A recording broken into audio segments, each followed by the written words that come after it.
Hello everyone, my name is Thomas and welcome to the first edition of Dane-ish. This is going to be a new series that I'll be doing talking about the adjustment period from North American lifestyle to European lifestyle, and specifically Denmark. So without further ado, let's get right into it.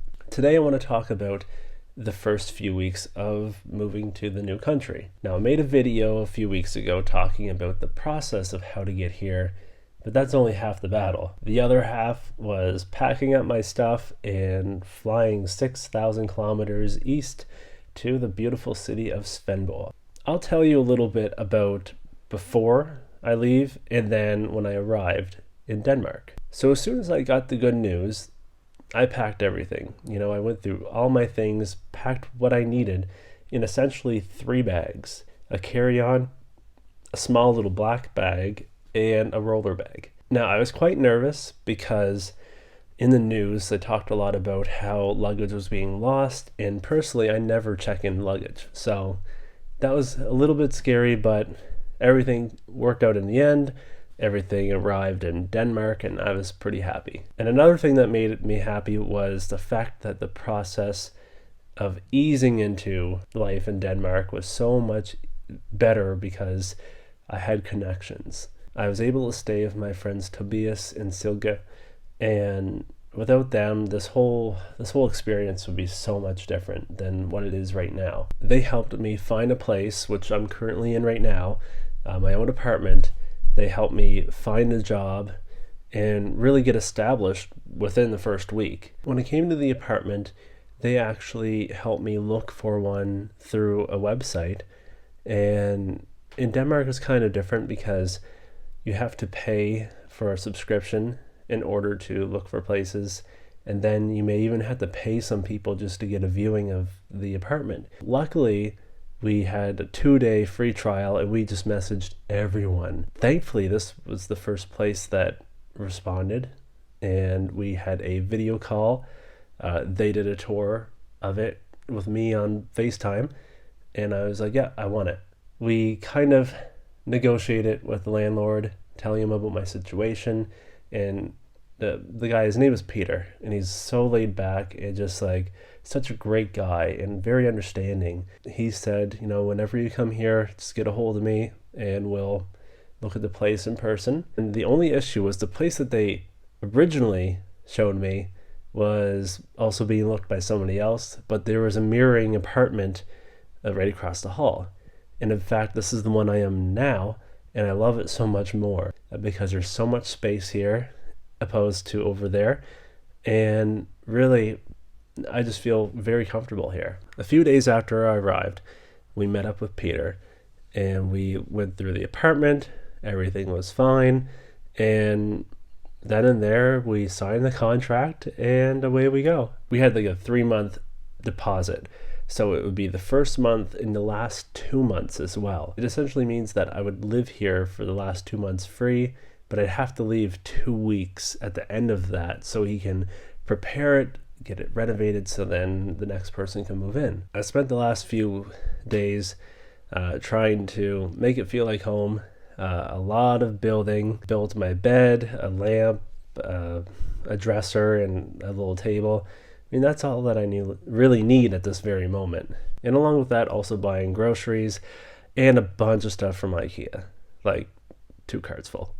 But anyway, besides that, job-wise, they both work at a chain called Bowl and Fun. It's like a bowling area with a restaurant buffet, and I ended up getting a job as a dishwasher. My first day I worked there, I was very surprised. I ended up working 10.5 hours my first day, but you know what? I really enjoyed it because I get to work with Tobias and Silke because they both work there.